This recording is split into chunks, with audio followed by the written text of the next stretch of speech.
Yesus kau kekasih jiwaku,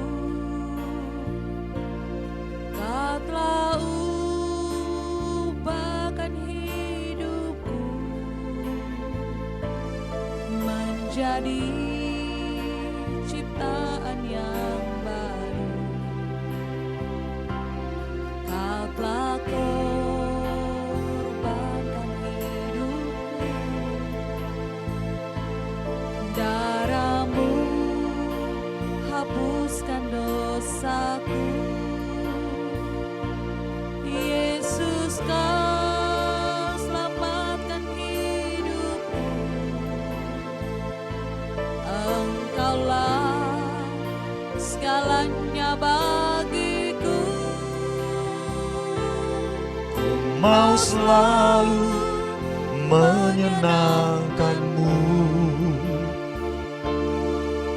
mau selalu melayanimu, mau selalu mengikutimu, untuk menjadi serupa denganmu. Mau selalu turuti firman-Mu, mau selalu lakukan kehendak-Mu, mau selalu setia padamu sampai akhir nafas hidupku.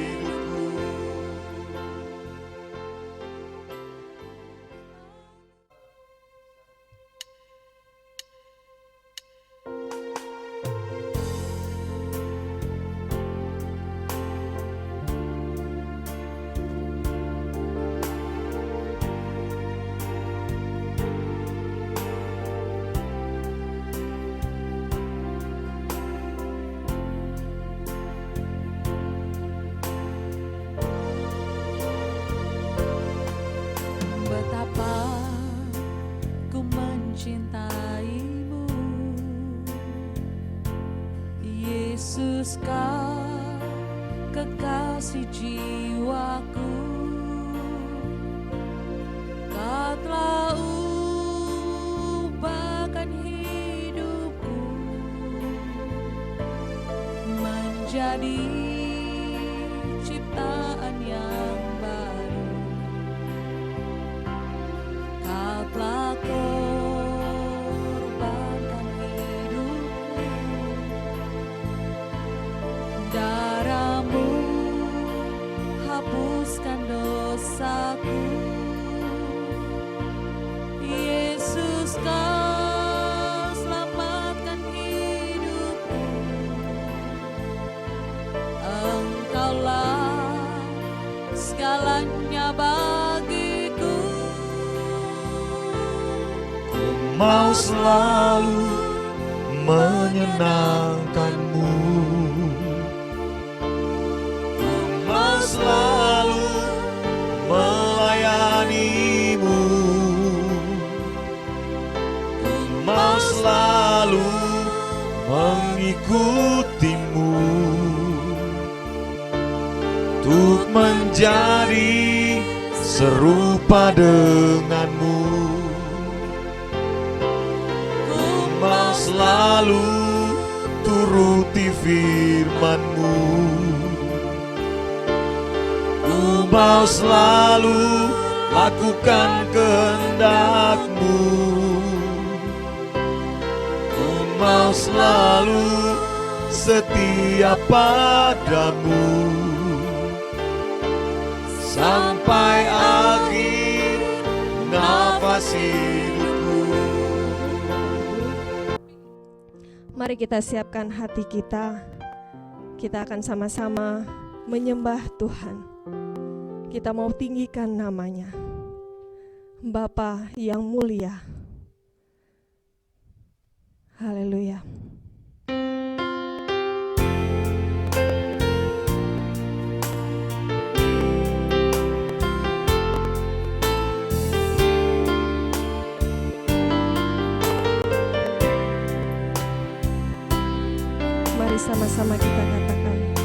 Bapa kami yang di surga.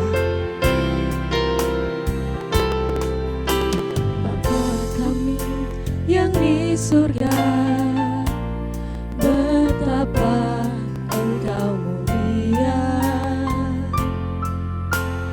Datanglah kerajaanmu, jadilah kehendak-Mu di bumi seperti di surga. Kami anak-Mu di sini, di hadirat-Mu yang suci. Diri-Mu kami hormati di dalam ketulusan dengan segenap hati.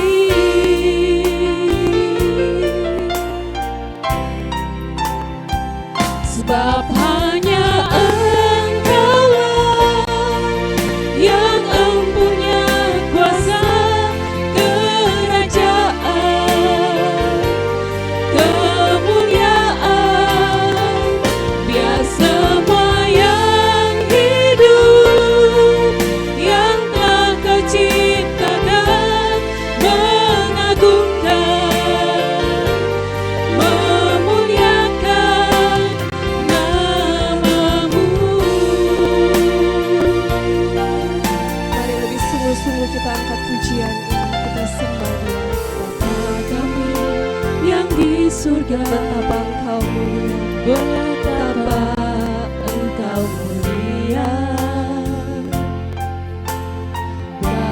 Datanglah kerajaan-Mu, jadilah kehendak-Mu di bumi seperti di surga.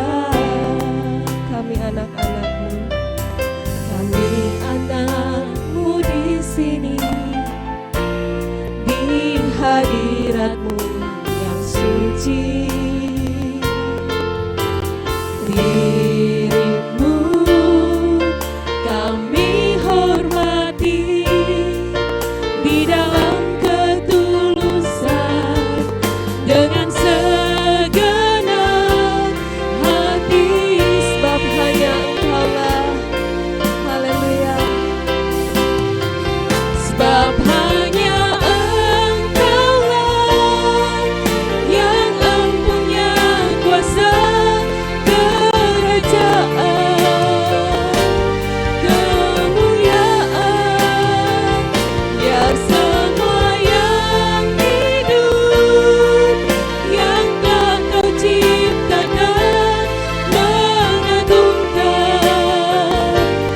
memuliakan nama-Mu.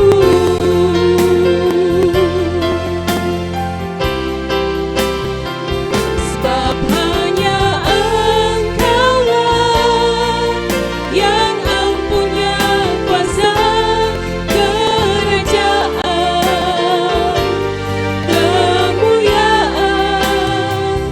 Biar semua yang hidup, yang telah Kau ciptakan, mengagungkan, memuliakan nama-Mu. Mengagungkan, memuliakan nama-Mu. Mengagungkan,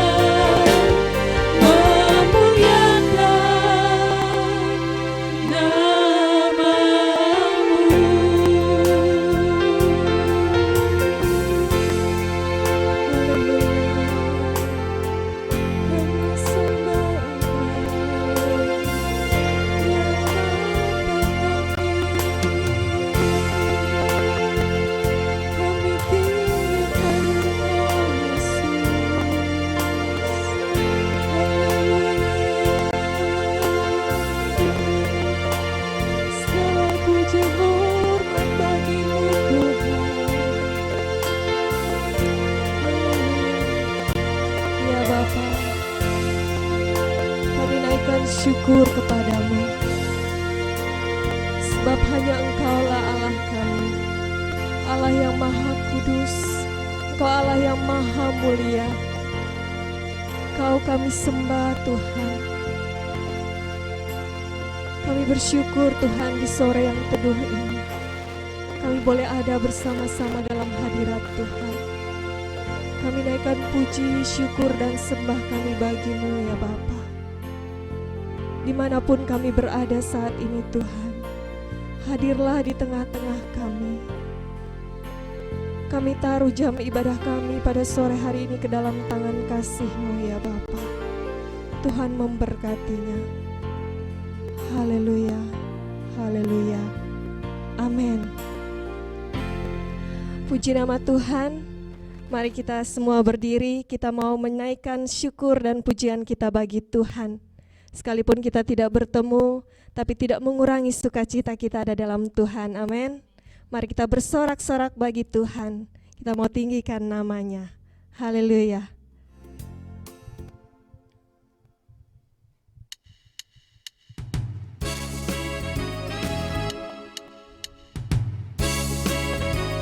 Mari kita boleh sambil bertepuk tangan memuji Tuhan.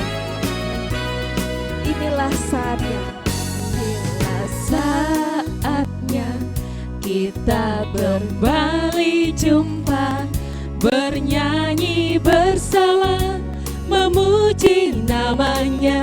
Nama yang mulia, Nama yang mulia atas segala nama, nama Yesus Kristus, Tuhan yang berkuasa. sekali lagi kita angkat pujian ini. Inilah saatnya. Inilah saatnya kita kembali jumpa, bernyanyi bersama, memuji namanya. Haleluya. Nama yang mulia atas segala nama, nama Yesus Kristus, Tuhan yang berkuasa. Bersoraklah hosana, puji haleluya, biar semua yang hidup puji namanya. Percaya kepadanya dengan hati bersuka, semua yang dia perbuat baik adanya. Angkatlah suaramu dengan nyanyian baru, semua umat di sini memuji-Hu.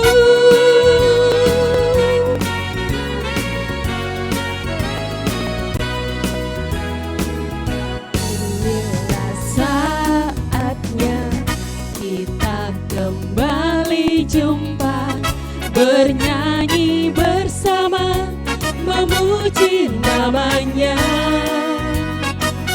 Nama yang mulia atas segala nama, nama Yesus Kristus, Tuhan yang berkuasa. Mari bersorak bagi Dia.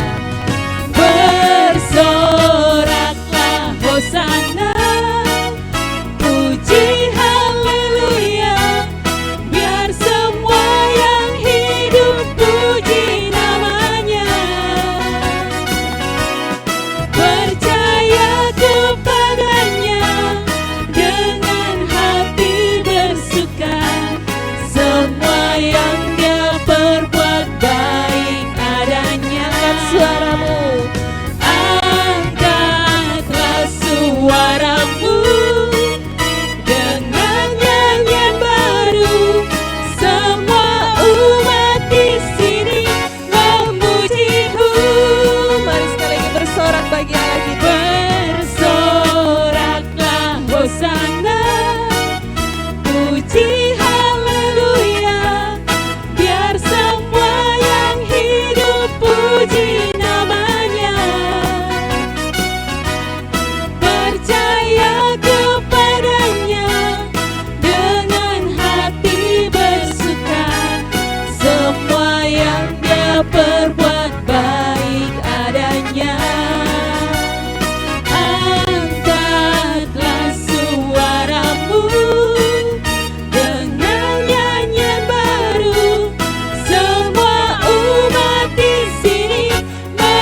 bagi Tuhan kita. Saya masih ajak kita semua tetap berdiri, kita akan memuji lagi Tuhan, kita mau bernyanyi bagi Tuhan. Sebab kebahagiaan kita yang sejati hanya di dalam Tuhan, amin. Mari kita bernyanyi bagi Tuhan.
Tuhan, kita mau terus memuji Yesus selama hidup kita.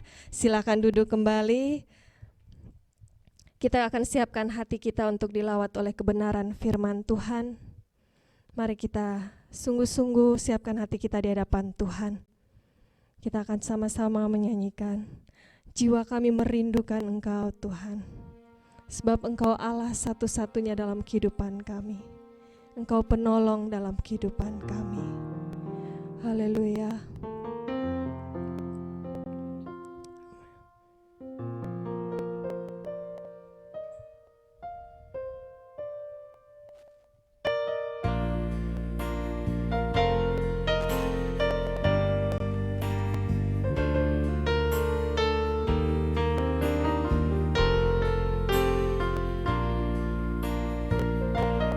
Mari sama-sama kita katakan pujian.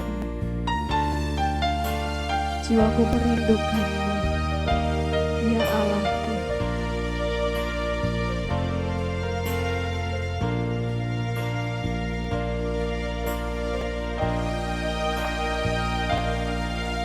Jiwaku merindukanmu, ya Allah yang hidup.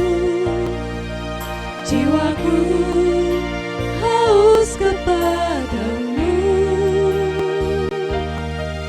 ya Allah yang hidup. Jiwaku merindukanmu. Jiwaku merindukanmu, ya Allah yang hidup. Jiwaku haus kepadamu, ya Allah yang hidup. Ku bersyukur kepadamu, sumber pengharapanku, penolongku, ya Allahku, tiada yang sepertimu.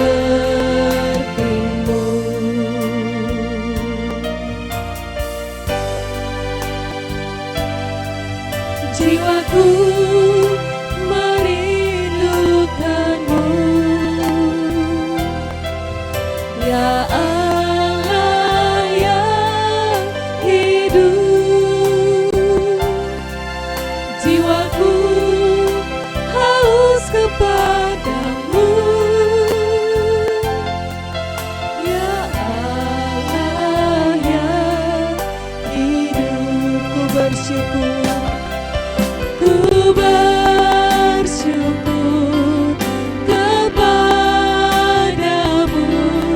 sumber pengharapanku,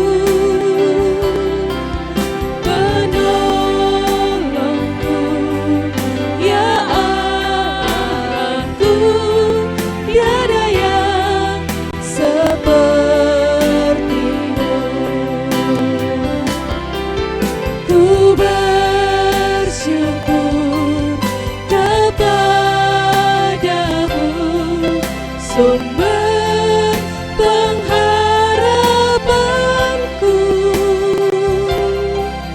penolongku, ya Allahku, tiada yang sepertimu. Sekali lagi ku bersyukur. Ku bersyukur kepadamu, sumber pengharapanku, penolongku, ya Allahku, tiada yang sepertimu. Tiada yang sepertimu, tiada yang sepertimu.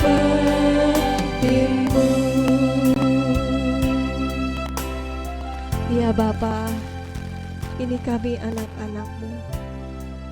Jiwa kami merindukan Engkau Tuhan. Engkaulah sumber kebahagiaan kami. Karena itu saat ini ya Bapa, kami anak-anak-Mu siap dilawat oleh kebenaran firman Tuhan. Tuhan melihat setiap hati kami. Kami mau terus hidup berkenan di hadapan Tuhan. Berfirmanlah bagi kami, karena kami anak-anak-Mu siap untuk mendengarkannya.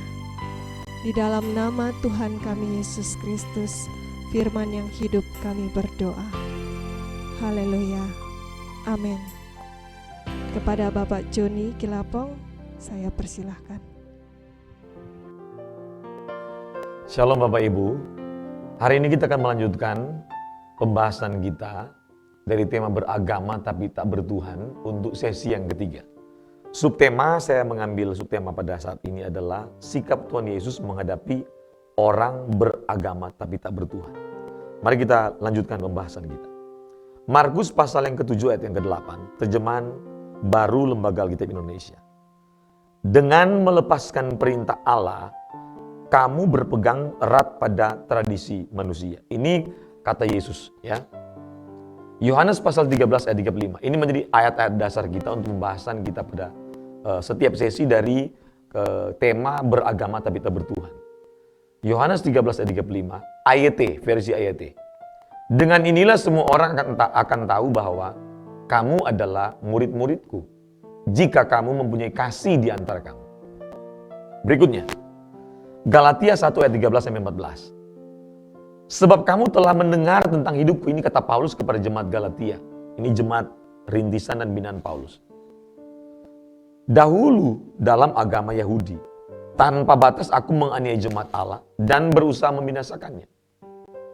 Ayat 14. Dan di dalam agama Yahudi, aku jauh lebih maju dari banyak teman yang sebaya dengan aku di antara bangsaku. Sebagai orang yang sangat rajin memelihara adat istiadat nenek moyangku. Mari kita lanjut Matius pasal 23-27. Ini sikap Tuhan Yesus ketika ketemu dengan orang-orang yang hanya beragama tapi tak bertuhan. Celakalah kamu hai ahli-ahli Taurat dan orang-orang Farisi. Hai kamu orang-orang munafik. Sebab kamu sama seperti kuburan yang dilabur putih, yang sebelah luarnya memang bersih tampaknya, tetapi yang sebelah dalamnya penuh dengan tulang belulang dan pelbagai jenis kotoran. Nah, kita akan mempelajari bagaimana sikap Tuhan Yesus menghadapi orang yang menyatakan diri beragama tapi tak bertuhan. Mari kita lanjutkan pembahasan kita. Alkitab menggambarkan bagaimana kita bisa mengenali penganut agama yang sejati. Jadi jelas. Bahkan dalam percakapan Yesus dengan para murid, Yesus pernah berkata bahwa jika kehidupan keagamaanmu tidak lebih dari orang Farisi dan ahli Taurat. Nah, artinya jadi kata keagamaan dalam bahasa asli merujuk kepada kehidupan kebenaran. Ya, dikaiosune, kehidupan kebenaranmu. Jadi orang boleh menyatakan bahwa dirinya beragama, tetapi ukuran orang beragama tidak dapat dipisahkan dengan yang namanya kebenaran. Agama tanpa kebenaran hanya sekedar identitas. Agama tanpa kebenaran tidak lebih dari sekedar simbol-simbol agama. Tak punya kekuatan, keyakinan, dan kepercayaan. Sedangkan kekuatan keberagamaan itu tergantung kepada kebenaran yang dihidupi. Kenapa? Karena hanya kebenaran yang bisa mengubah orang beragama. Sedangkan agama tidak bisa mengubah orang beragama. Jelas? Jadi agama tanpa kehidupan kebenaran itu tidak lebih dari identitas saja, status beragama, tapi tidak punya kekuatan, tidak punya pengaruh, tidak ada perubahan kehidupan yang benar. Karena tanpa kebenaran. Agama tanpa kebenaran itu tidak lebih dari simbol-simbol, tidak lebih dari sekedar ritual-ritual keagamaan, tidak lebih dari sekedar upacara-upacara keagamaan. Bahkan boleh dikatakan orang beragama, tetapi yang dijalani adalah aktivitas adat istiadat manusia. Beda, ya. Maka kita harus belajar dari Alkitab. Alkitab berkata, dari buahnya kamu akan mengenali mereka. Karena buah dari orang beragama adalah ajaran kebenaran yang dia praktekkan dalam hidup. Jadi yang namanya agama harus punya ajaran. Dan ajarannya harus benar. Baru bisa mengubah orang yang beragama menjadi orang yang hidup dalam kebenaran. Ya. Tidak pernah orang mengumpulkan buah anggur dari tanaman berduri atau buah ara dari rumput duri, bukan. Itu kata Yesus kepada murid-murid, Matius 7 ayat 16. Tidak mungkin. Tidak mungkin. Jadi artinya begini, yang namanya pohon mangga tidak mungkin berbuah duren. Dan dari buah kita akan mengenal. Karena buah mewakili jenis pohon. Berarti kalau namanya jenis pohon mangga, buahnya pasti mangga. Nah, ketika berbuah mangga, maka pas sudah tahu, buah mangga diproduksi oleh pohon mangga. Buah mewakili jenis pohon. Sama. kehidupan perilaku kita akan mewakili ajaran apa yang kita hidupi. Ya, lanjut. Kita tidak perlu menjadi ahli tumbuh-tumbuhan untuk dapat membedakan pohon mangga dan pohon kelapa. Tidak perlu. Kita tidak perlu menjadi ahli tumbuh-tumbuhan untuk hanya membedakan mana pohon mangga, mana pohon kelapa. Tidak perlu. Kenapa? Anak kecil pun bisa membedakan mana pohon mangga, mana pohon kelapa. Jelas ya Bapak Ibu ya. Jadi, kalau yang namanya kehidupan beragama sama halnya kita tidak perlu menjadi ahli agama untuk membedakan mana orang beragama dan tidak. Kenapa? Dari buahnya kita bisa mengenal orang ini beragama atau tidak. Bahkan kekristenan harus lebih dari orang beragama. Harus lebih. Tapi kalau misalnya kehidupan beragama kita aja nggak lulus, artinya standar keberagaman kita tidak lulus dalam hal perilaku kita di masyarakat, itu mencurangi orang, merugikan orang, kehadiran kehidupan keberagaman kita, itu membuat orang itu tidak nyaman, tidak damai, selalu merasa terancam dengan kehadiran kita. Berarti ada yang salah dalam kehidupan keberagaman kita. Dan itu tidak mungkin bisa mengikuti standar kehidupan Kristus. Kehidupan agama aja nggak lulus, bagaimana mau menjadi seperti Kristus? Lanjut. Setiap buah sekali lagi, setiap buah ini perhatikan baik-baik. Setiap buah dihasilkan dari jenis pohon yang sama. Setiap buah dihasilkan dari jenis pohon yang sama. Maka kita harus mengerti, kalau setiap buah dihasilkan dari jenis pohon yang sama, maka ini menjadi contoh nyata, satu gambaran. Maka ketika kita beragama, maka pasti dari buah perbuatan hidup kita akan orang kenal, akan orang tahu agama kita benar apa enggak. Jelas? Ya? Karena tidak mungkin pohon mangga berbuah durian, karena setiap kepercayaan memiliki buah dari apa yang dia percayai. Sekali lagi, perhatikan ini. Karena setiap kepercayaan memiliki buah dari apa yang dia percayai. Saya mempercayai Kristus, maka saya harus mengeluarkan buah Kristus dalam kehidupan saya. Saya mempercayai kehidupan Kristus, saya mempercayai ajaran-ajaran Kristus, maka saya harus mengekspresikan, mengeluarkan buah karakter Kristus dalam kehidupan keberagamaan saya. Baik di keluarga, di pekerjaan, di pelayanan, dan di masyarakat. Artinya, orang harus mengenal Kristus melalui hidup saya. Kenapa? Karena saya memancarkan kehidupan Kristus. Pertanyaannya, apakah kehidupan keagamaan Kristen kita memancarkan kehidupan Kristus atau hanya menunjukkan bahwa label atau KTP kita Kristen? Nggak cukup. Nggak cukup. Jangan bangga kalau KTP-nya Kristen. KTP-mu Kristen tidak memastikan, tidak menjamin masuk surga. KTP kita Kristen tidak menjamin bahwa hidup kita seperti Kristus. Nggak menjamin. Perbuatan hidup kita, buah hidup kita, itu akan menunjukkan bahwa kita adalah pengikut Kristus. Karena banyak orang Kristen tidak mengikut Kristus. Banyak orang Kristen. Kalau namanya orang Kristen mengikut Kristus, berarti perbuatan hidupnya, gaya hidupnya, pasti sama dengan Kristus. Walaupun tidak bisa mencapai seperti Kristus, tapi sudah on the track berjalan, terus-menerus mengikuti kehidupan Kristus. Pada waktunya kita akan sampai pada tahap di mana Tuhan izinkan kita mencapai perjuangan kita yang paling top, menjadi serupa dengan Kristus. Karena itu goal dan target orang percaya. Ya, lanjut.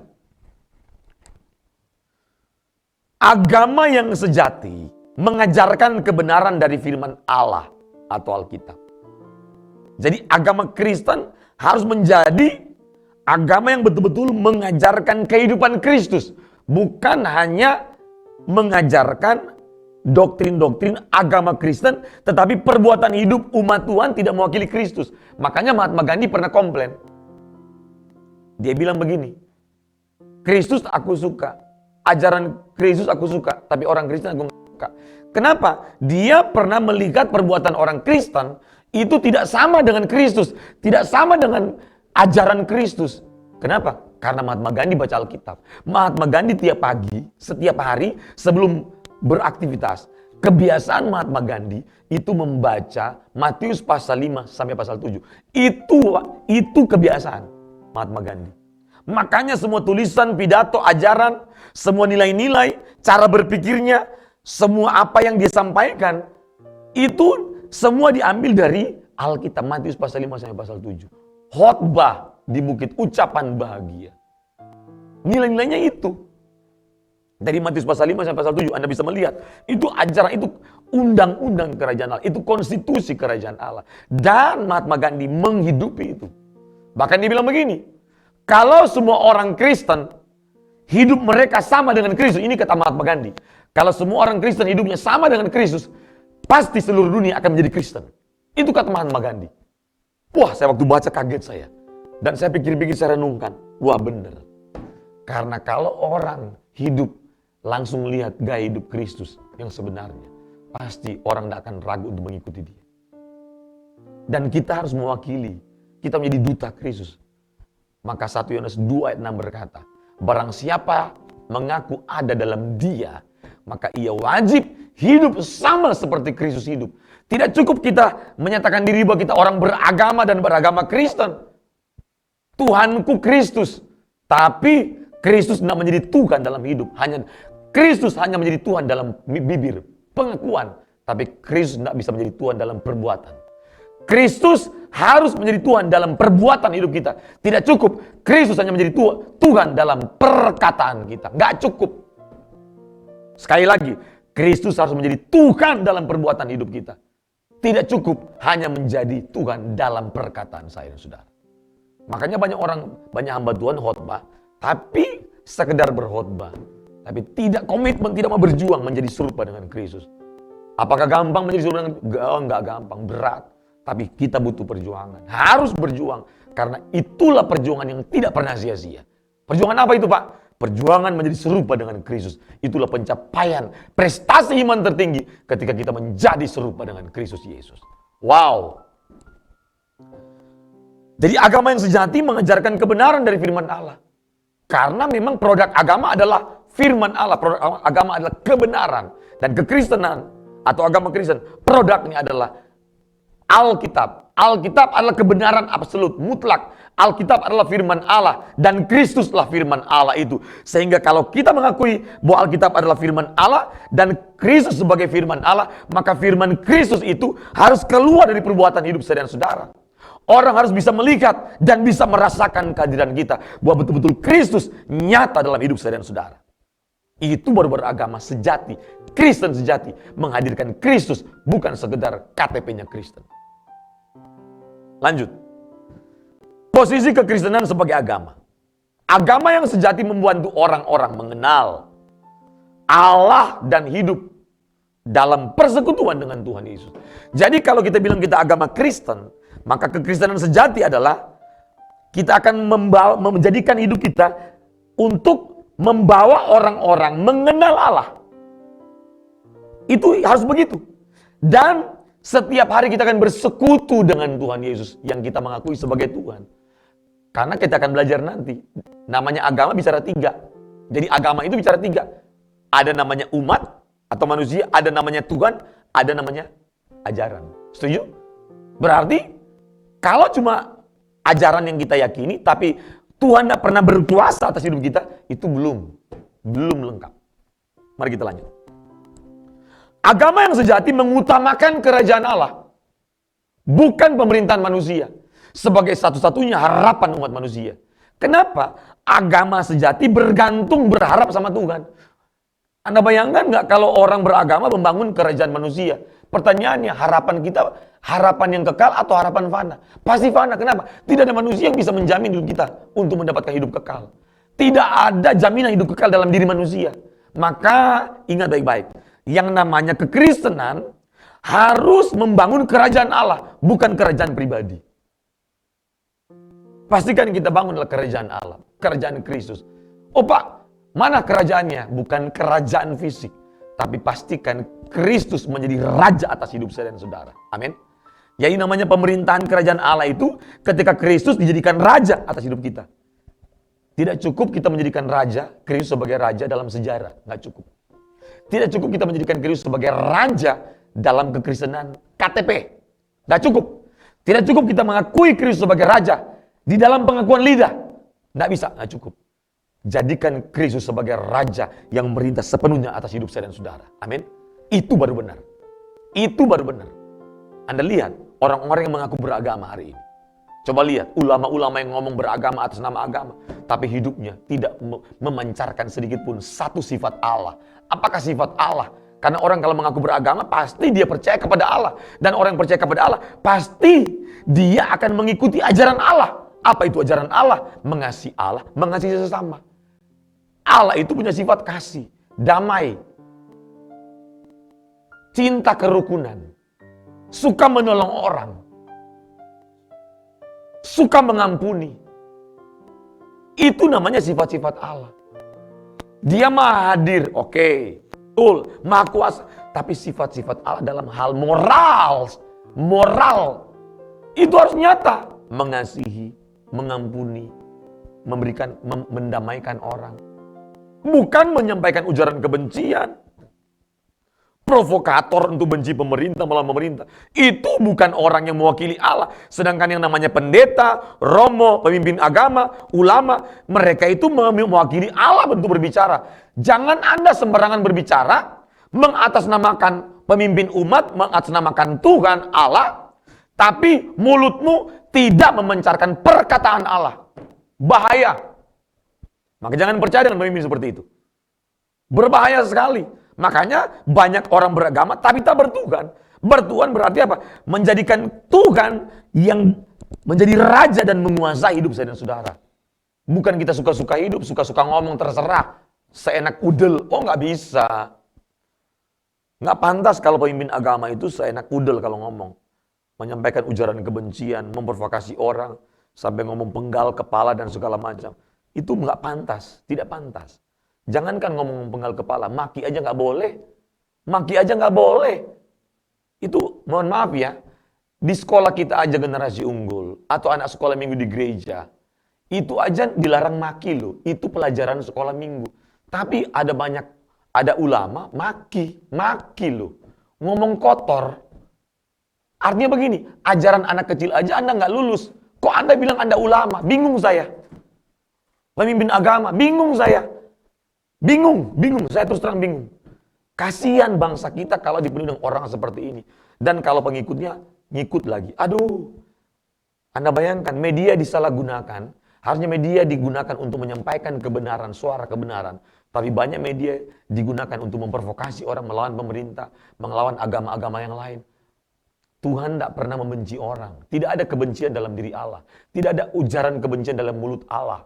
Tidak ada sifat-sifat Allah yang jahat. Nggak ada. Maka jangan pernah Anda berani berdiri mengatasnamakan Tuhan, tapi ujaran kebencian yang keluar dari mulutmu. Perkataan-perkataan kotor maki. Malu dan Tuhan mau muntah lihat kamu. Anda nggak pantas. Maka saya berharap semua pemimpin agama Kristen, mari kita jadikan contoh. Jadikan contoh. Ya. Jadikan media sebagai alat untuk menyampaikan kebenaran. Bukan untuk ikut-ikutan untuk serang A dan B dan C. Itu bukan sifat Tuhan. Ya. Nah, kita lanjut. Agama yang sejati menjunjung tinggi kasih kepada sesama. Ini bukti nyata. Yang namanya kasih kepada sesama itu adalah pelajaran dasar sebagai manusia. Dalam Alkitab yang disebut manusia, Tuhan bilang ketika dia memiliki kasih kepada manusia, ketika punya belas kasihan. Nah, bagaimana kita bilang kita bisa menjadi pemimpin agama atau menjadi orang percaya? Jadi manusia aja nggak lulus. Menjadi manusia berarti apa? Lulus dalam hal apa? Mengasihi. Harus bisa mengasihi orang. Karena manusia itu identik dengan apa? Mengasihi. Pertama dia makhluk sosial. Yang kedua dia diciptakan segambaran serupa dengan Allah. Berarti ada sifat Allah mengasihi. Harusnya keluar dari diri manusia itu kasih. Yang ketiga, hukum kasih itu adalah hukum atau undang-undang kerajaan Allah. Tiga ini menjadi dasar, tidak bisa dibantah. Yang pertama, makhluk sosial. Kalaupun dia tidak punya agama, misalnya, kalau namanya manusia makhluk sosial, pasti akan mengasihi orang tanpa diajarin agama. Yang kedua, kita ini ciptaan Allah. Sifat-sifat Allah diinstal dalam hidup kita. Maka kita ciptakan segambar dan serupa dengan Allah. Imago Dei. Maka harusnya keluar sifat Allah itu, kasih.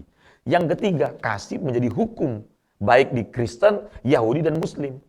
Hablum minallah bagi Muslim, bahasa Arabnya hablum minanas. Mengasihi Allah, mengasihi sesama. Sama dengan kekristenan. Ya, mengasihi Tuhan dan mengasihi sesama. Harusnya itu keluar, buah itu keluar. Buah mengasihi. Itu buah dari kepercayaan orang yang beragama. Yang berikutnya. Agama itu mengajar orang-orang untuk menghormati semua kelompok etnis. Menggunakan waktu dan sumber daya untuk membantu orang lain dan tidak ikut dalam peperangan. Tidak boleh. Misalnya ya, kasus Sigi ini.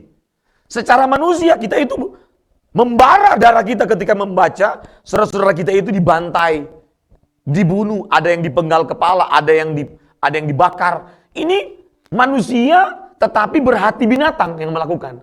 Nah, kalau kita tidak memiliki kebenaran, kita ikut-ikutan pasti.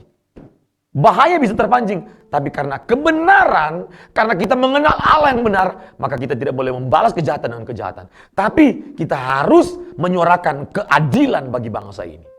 Kita harus suarakan keadilan. Pemerintah harus mengusut tuntas agar tidak terjadi di kemudian hari. Supaya apa? Setiap orang bisa menyelenggarakan kepercayaan dengan bebas di bangsa ini. Itu namanya keadilan. Kasih dalamnya ada keadilan. Maka kita tugas pendeta, tugas hamba Tuhan, tugas pemimpin agama menyampaikan kasih dan keadilan dimanapun. Harus. Pak, apakah bisa mengampuni? Walaupun berat kita harus mengampuni pelakunya. Tapi jujur berat, marah saya. Tapi saya harus mengampuni. Kenapa? Itulah ajaran Kristus. Nah, itu adalah buah dari kita mengikut Kristus sebagai orang yang menyatakan diri, saya orang percaya, saya orang yang beragama Kristen. Maka orang yang beragama Kristen wajib hidup sama seperti Kristus hidup. Walaupun kita dianiaya, kita harus bisa mengampuni. Tidak boleh kita ajak perang, nggak boleh. Tidak ada dalam Alkitab. Kristus tidak pernah mengajarkan untuk balas peperangan dengan peperangan, membalas pembunuhan dengan pembunuhan. Tidak pernah diajarkan dalam ajaran Kristus. Nggak boleh, kita harus mengampuni. Bahkan kita mendoakan para pelaku, kiranya mereka dijamah Tuhan. Tapi kalau sudah jahat bejat, sulit untuk bertobat. Tapi kita berdoa supaya mereka diampuni Tuhan. Harus, walaupun jujur sulit, sangat sulit.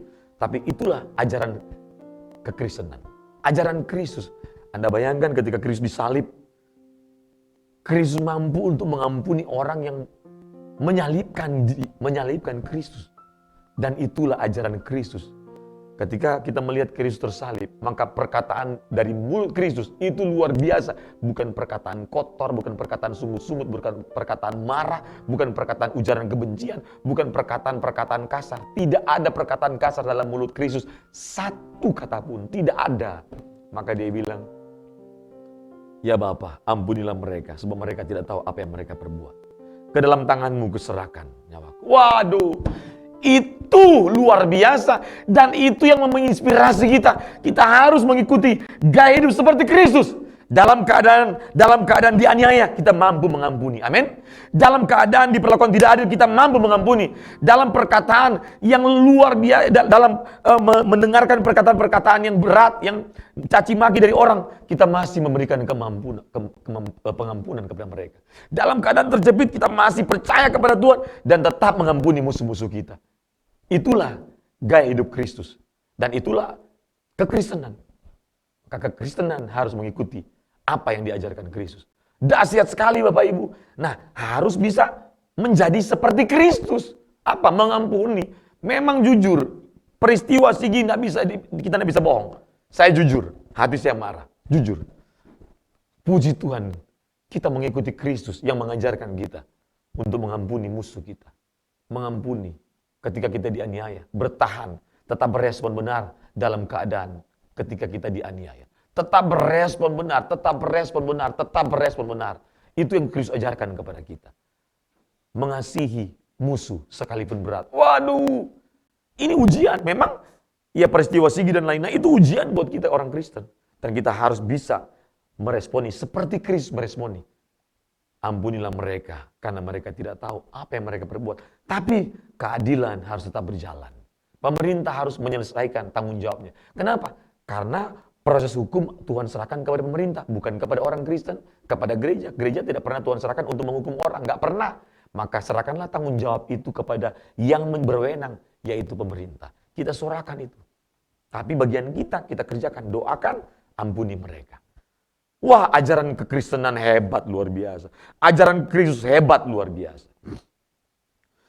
Yang berikutnya, agama yang sejati mengajarkan jalan hidup dan jalan kebenaran, bukan sekedar rutinitas atau ritual-ritual. Umat Allah yang benar pasti mempraktekkan apa yang diajarkan, pasti. Itu yang diajarkan kepada kita dalam Alkitab. Dan kita nggak cukup cuma bisa baca, cuma bisa mengerti. Sampai kepada pengertian di kepala, tapi tidak pernah terwujud dalam perbuatan. Nggak bisa. Seperti yang saya sampaikan tadi. Maka ajaran kita harus sampai kepada perbuatan kita. Tidak hanya sampai kepada perkataan kita. Banyak orang Kristen hanya sampai kepada level mengakui Kristus sebagai Tuhan, hanya mampu memahami ajaran, tapi tidak mampu mempraktekkan ajaran. Harusnya ajaran Kristus yang kita baca di Alkitab, yang kita yakini, yang kita percaya, harus keluar dalam perbuatan hidup kita, bukan cuma dalam perkataan kita. Maka kita harus berjuang, memang berat, tapi itulah perjuangan yang tidak pernah sia-sia, yaitu perjuangan melakukan kehendak Allah, agar pada waktunya kita menjadi serupa dengan Kristus. Wow, dahsyat sekali Bapak Ibu. Nah, saya berharap, dengan apa yang saya jelaskan ini, kita mengalami perubahan cara berpikir. Tidak cukup hanya mengaku Kristus.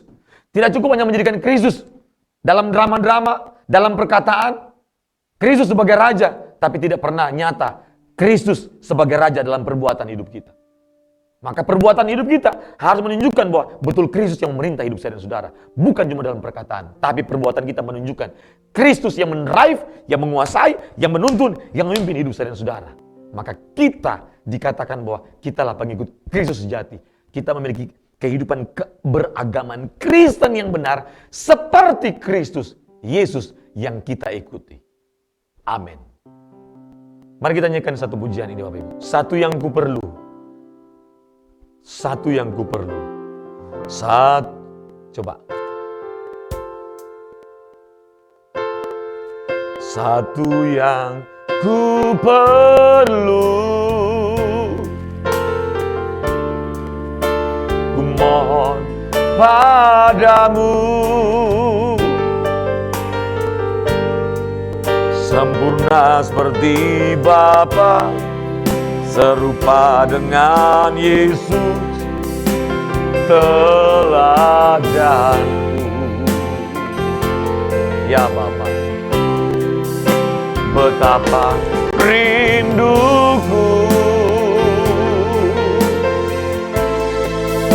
berkenan padamu, sampai di rumah Bapa ku bertemu Tuhanku, berkenan padamu. Katakan sekali lagi dengan sungguh-sungguh, satu yang ku perlu, satu yang ku perlu, ya Bapa, ku mohon padamu, sempurna seperti Bapa, serupa dengan Yesus, teladanku. Betapa rinduku, betapa rinduku, ya Bapa, berkenan padamu, sampai di rumah Bapa bertemu Tuhanku, berkenan padamu, sampai di rumah Bapa, sampai di rumah Bapa bertemu Tuhanku, berkenan padamu, sampai di rumah Bapa. Haleluya.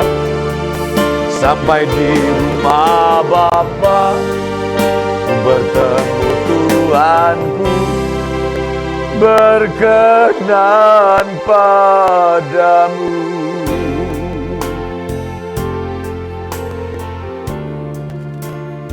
Bapa, dalam nama Tuhan Yesus Kristus, inilah kerinduan kami Bapa.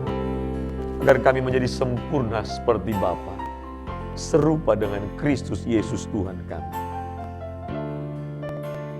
Tolong kami Roh Kudus dalam berjuang untuk menjadi serupa dengan Kristus.